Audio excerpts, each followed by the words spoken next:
church house today, and you got people who love you, who bring you here. That's something special now, and you need to be thankful for it. We don't tell how much thankful we are for our parents until they get gone. And you realize once they're past and they're gone, and you sit there and you think, and you have kids of your own, how much they really done for you, and how much you really are thankful for what they done for you, how much sacrifices they give up for you, and how many things that they done. You didn't ask to be born here, but you were. And let me tell you something. After that, it's a job for them to do is take care of y'all, and they're doing a good job. You're exactly where you need to be this morning. But if we find throughout the history of time, there's good parents, there's bad parents, and we find here that David found himself with a good dad, right? He found himself with a good dad that feared God. And you find here in this time, the Philistines was an army here that was against God's people, was against Israel. They believe in pagan gods. They believe in all kinds of different gods and different things. And what they didn't agree on, but there was one God. And we find here that you find that we get here to David was a little ruddy old little boy. He was just a keeper of the sheep. He was just supposed to be watching. He was a young man, and he said he had 3 older brothers. And we had a lot of brothers here, but we just want to bring out the thoughts that the Lord has given us this week, and we're going to let Him take care of it, and I'm going to get myself out of the way here. He said in the 17th chapter here, he said, now the Philistine of 1 Samuel in the 17th chapter, if you want to read along this morning, it said, now the Philistine gathered their armies to battle together at Shiloh to belong to Judah, and pitched between Shiloh and Askia and Ephesus them. And Saul and the men of Israel were gathered together and pitched in the valley of Elah. And we see here that they were pitched here, and on one side was the Philistines. There's a great valley in between them. And I'm just trying to give you a little picture here this morning. On the Philistine side, it was on this side, and on this side was Israel and the army of Israel, and they were talking to one another. And they knew that if one of them made a move, it would put the other one at risk of being taken over. So whoever made the first move, they was afraid that they may overtake them, or they may have the upper hand on them. So they was both at kind of a standstill at this point. And then they got one side, they got a big man called Goliath comes out here. And what does he say? He comes out and he says, to paraphrase, we ain't going to read the whole chapter, but he comes out and says, somebody come out and fight me. You pick one of y'all's army to come out and fight me, and I will come out and fight, and we will decide right here whom you will serve here. So we find here that, what did old Saul do? He got pretty scared, didn't he? He was pretty fearful of this big giant here. And in this time, as Brother Jason, I had done a lot of historical accounts of King Saul. And you think about King Saul, and King Saul was a big man. He was the tallest man in Israel at the time. The historical accounts that I have read told here that he was a tall man, a big man, the tallest in Israel at the time. So everybody had to look up to King Saul here. So what did King Saul do when this great Philistine come out into the great valley here, and he's calling out for one man to come and fight him? So what does all the army of Israel do? What do? They look to the biggest, baddest man they thought. Their king, right? They looked at him. What are you going to do, king? Oh, he gets pretty scared. He comes in to hide a little bit. He goes in there and he asks everybody to pray, to figure this out. Well, here we find here, and it says here, and it says, why are you come out to set your battle in array? Am I not a Philistine? And ye are servants to Saul. Choose ye a man for you to come down, and for him to come to me. And if he is able to fight with me and to kill me, then we will be your servants.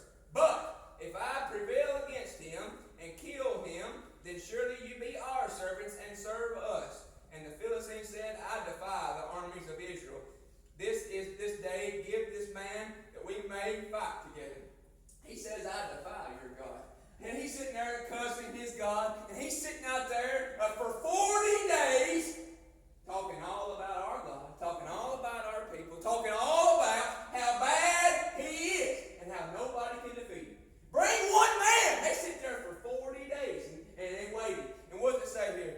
And Saul and all of Israel heard these words, and they were dismayed and greatly afraid.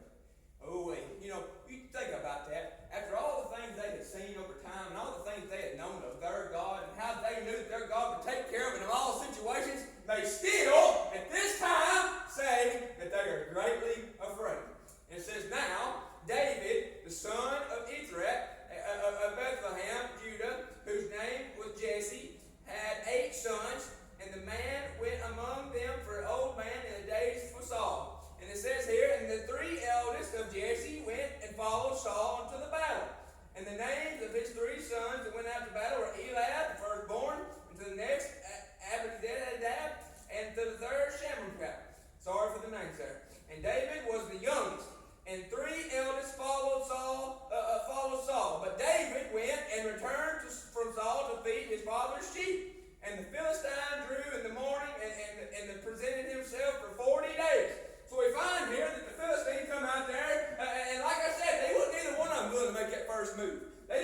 sorrow by his death. So he put that out there for them. He made sure that they knew that was the stipulation to come here. So what they do here? And it says here that David went and turned from Saul and fled to the father's sheep. And it says here, and then Jesse said unto David his son, take now the brethren, take them and loaves of bread, and give them something to drink, and give them a little encouragement, is what he's trying to say here. Go out there and tell them, give them some food, and give them a little encouragement out there. So what David did, he got out there, and I'm paraphrasing here, and it says here, and I'm going to read right here. It says, David rose up early in the morning, and left with the sheep, with the keeper, and took and went where Jesse had commanded him, and he came to the trenches as the host was going forth to fight the battle, and shouted for the battle. And we find here that David sit there and heard Goliath talking. He sit there and he had heard Goliath talk all about his God. He sit there and heard him talk all these things, and he was getting a little mad in his heart, thinking, are y'all not going to do nothing about this guy? Are y'all not going to stand up for God like you know you're supposed to? So then we find here, and it says here, and he talked with them, and there came a champion of the Philistine, Goliath by name, out of the armies, and spoke. And David heard them, and all the men of Israel, when they saw the man, fled from him, and were sore afraid. And the men of Israel said, have you seen this man that has come up to defy Israel, is come up, and it shall be that who killeth them, the king will enrich him, and great riches, and give him his daughter, and make him his father's house free in Israel. Well, that's a pretty good deal there, right? You go kill this man Goliath, and you'll get his daughter. You'll get tax-free for the rest of your life. You ain't got to worry about nothing, and you're going to get to live as a king in this time. Oh, David, he thought that's pretty good. That's a pretty good idea there. But I know I can defeat him. Why does he know he can defeat him? Because he knows who's in charge, right? He knows how he can beat him. He knows who can defeat him. And it ain't just going to be him by himself. It'll be through the help of God. And it says here, what shall be done to this man that killeth this Philistine? And David adds this, and taketh away the reproach from Israel. For who is the uncircumcised Philistine that he should defy the armies of the living God? And the people answered him in this manner, saying, so it shall be done to the man that killeth him. And Eliab, his eldest brother, he got mad here. He got mad for his brother speaking up. He's just a little runt over here. He's just a little kid. You need to keep your mouth shut over there, David. You don't know what you're talking about. So it made Eli mad here. It made him think, why are you opening your mouth to something you can't do?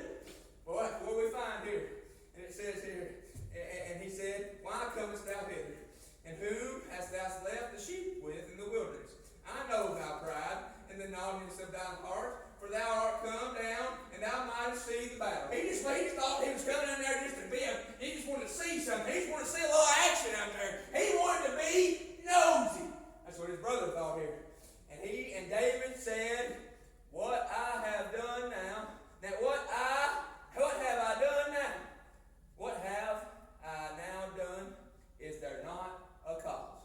So we find here that David was not just coming to just see things. He was not just coming to just witness things. He was coming to partake in whatever the Lord tells him to do. He wasn't worried about what was the repercussions of the Goliath. He wasn't worried about what they could do to him. He wasn't worried about it because he knew who had his back. So we find here, and David said to Saul, let no man's heart fail because of him. Thy servant will go and fight with this Philistine. And Saul said to David, thou art not able to go against this Philistine and fight with him, for thou art but a youth, but he is a man of war from his youth. So we find here that Saul tells him, there's no reason for you to go try to fight him, David. There's no chance. There's no chance in this world you've got against Goliath. So the best thing you do is just go on back to your little house and go take care of your little sheep, and you be a little kid like we told you to be. Well, I can imagine, no offense to you,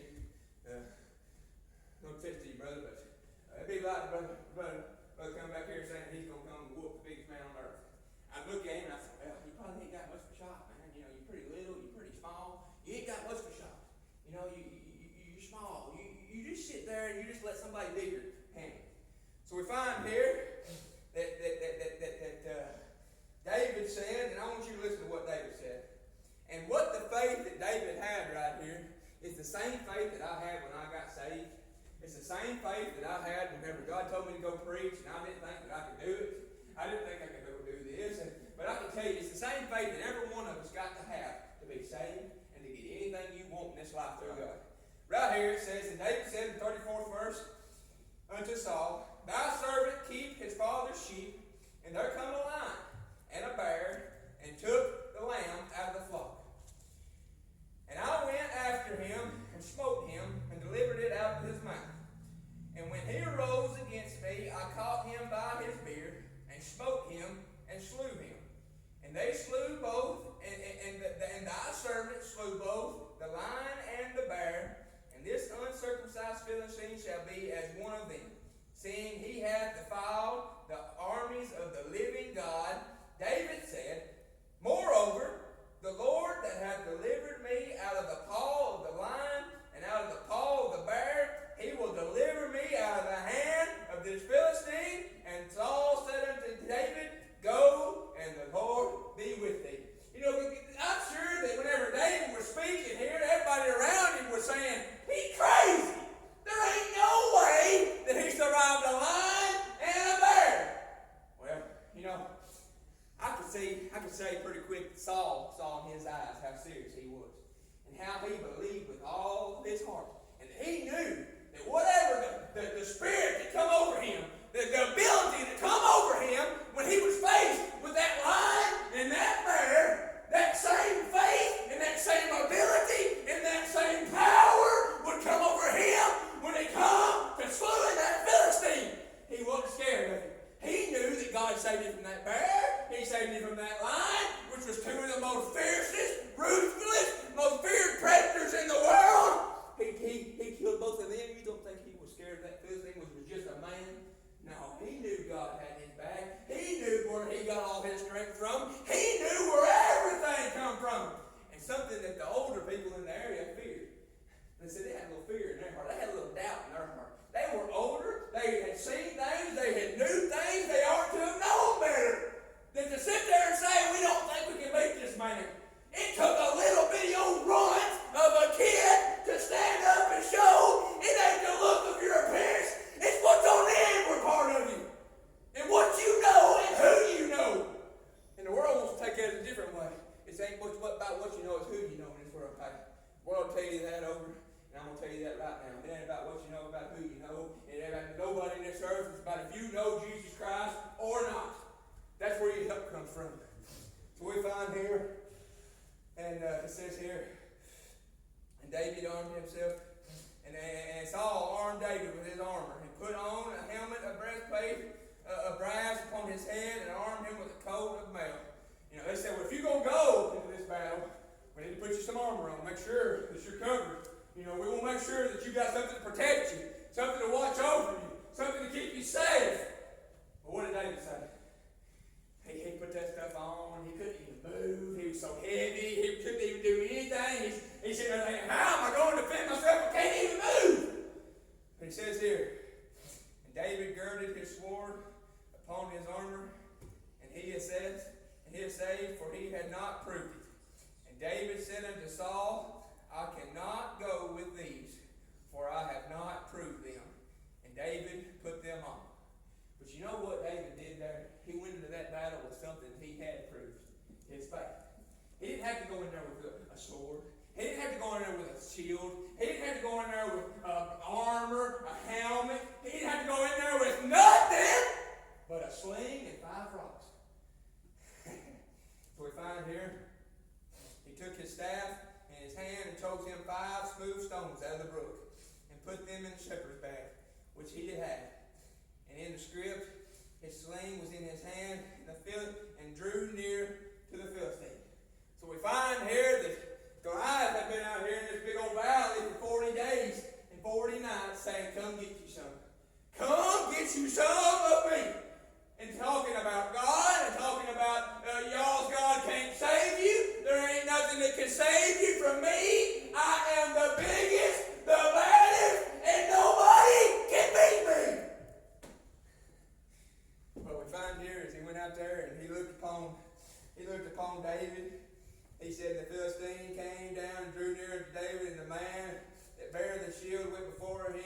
and the Philistine looked about and saw David, and he was disdained to him. He was just but a youth, and a ruddy and a fair countenance. And the Philistine said unto David, And am I a dog that thou hast come with me with staves? That you just got this little stick that you're going to wave at me? What is this little boy going to do? He was offended. This is what you said to fight me? This little boy here? Oh man, he thought he was fixing to have a cakewalk, didn't he? He thought he was fixing to just run through that little boy. He thought that I was just going to take him, wad him up, throw him to the fowls of the air, let the birds eat him, and y'all going to know that y'all God ain't nothing compared to old big bad Goliath here. So what happened here, we find here? Then David said to the Philistine, Thou comest to me with a sword and a spear and a shield. But I come to thee in the name of the Lord of hosts, the God of the armies of Israel, whom thou hast defied. This day the Lord will deliver me into thy hand, and I will smote thee and take thy head from thee, and will give the carcass of the host of the Philistines this day to the fowls of the air and the wild beasts of the earth, that all the earth may know that there is a God in Israel. And all this assembly shall know that the Lord saveth not with a sword and a spear, for the battle is the Lord's, and he will give you unto our hands. And it came to pass, when the Philistine arose and came and drew nigh to meet David, and David hasted and ran toward the army to meet the Philistine, and David put his hand in his bag and took thence a stone and slang it and smote the Philistine in his forehead, that the stone sunk deep and sunk into the forehead, and he fell upon his face to the earth. Now you think about all these people who got to see that. You think about all these people around these armies, all these people who thought, this is the man, he is the baddest thing on earth. And just a little old ruddy kid with nothing but the faith of God come through there and swung him, hit him by the head, dropped him dead. And what did he do? He said, I'm going to kill you. I'm going to make sure you hear him by the foul. I'm going to make sure everybody knows who he is, God. And he did. He went over there and he cut that Philistine's head off. And he showed everybody who he was. Not that he was a mighty man. Not that he was some kind of big warrior. Not that he was some kind of somebody who thought that they could have done it. Nobody thought he could have done it. Nobody thought that he had a chance. Nobody but David. And what did he do? He went with the faith of God, with the armor that he put on, with the faith of God, which we've all got to do. When we're out in the world today, when we're at work, when we're with friends, when we're in situations in this life to where you're put into persecution, stand up for your Father who has took it for you. Because he will stand up for you. Whether it's in the end days, when he comes back, or it's in the times right now when you don't even know it, he'll take care of it for you. But you put faith in him for all things. And don't think that there's anybody on this earth who has any kind of power over you, or any kind of say-so over you, or any kind of ability to make you believe otherwise. You are a free being. You are a free will. You are a free soul. And there's only one that you can go to for help, and it's Jesus Christ. And if you don't go to him, you spend eternity in the devil's hell with that rich man. And you talk about that rich man, but there's a lot more of them rich mans down there. There's a lot of them. There's a lot of them. And then half of them are down there are weeping, and they're so sad, and they're so miserable, and they don't know how they got here. And half of them are gnashing and mad and saying, why are you here? I hate God! You're not supposed to be here! And that's the word you're going to be for eternity, to time. God's going to come back. He's going to bust those graves out of the ground. It's going to be a glorious day for those who are here still with me that have been saved by God's grace. It's going to be a glorious day, but for the contrary, for the opposite side, you will be burning forever and ever and ever, and there's no cease to it. There's no end to it. And you'll never get any peace. And you'll never hear the end of screaming and the end of yelling and the end of miseries. It'll be forever and ever. Now, if you want to sit there and sit in your seat and think that you're going to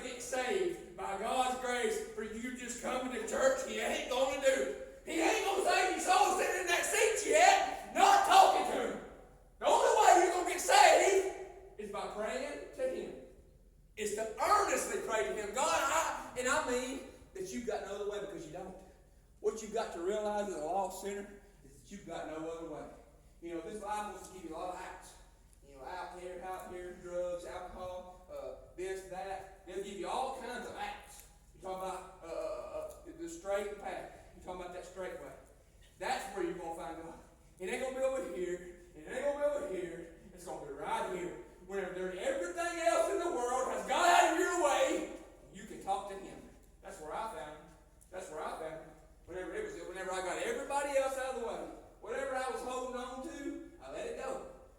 You got to have that faith. You got to have the same faith that David did when he come up to Goliath, knowing that there's no other way out. I've got to trust in God here. Otherwise, if he'd tried to do something on his own there, if he'd tried to shoot him with a spear, or if he'd tried to shoot him any other way, it would have never worked. It would have never worked. It only worked because he did what God told him to do. That's the same way with the churches. The same way with all of us as God's children. You're not going to get nothing to come out of you if God ain't in it. You're not going to get nothing good in your life if God ain't in it. You've got to put faith in Him. You've got to put faith in every bit of Him. And not just say, half the time I believe in you. Every day, Lord, I believe in you. I believe that you'll take care of the problems that I got. I believe that you'll save the souls that I want you to save. I believe that this church will be here in 100 more years. I believe that. But you're going to have to believe it too. And you're going to have to get out and work for it. If you want this place to be here in 100 more years, you're going to have faith.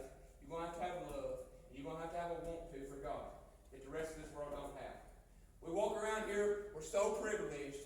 We're so privileged to get to come to church on Sunday mornings and get to hear the gospel and get to hear it freely and love one another and get to be with one another just because you were born in the United States of America.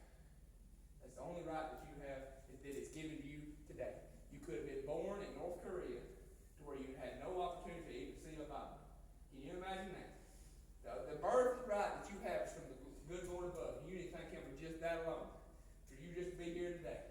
So if you're here today and you're lost, don't put off salvation too long. Amen. There's going to come a time, and it's time for your time, and God's going to come get you, whether you're ready or not.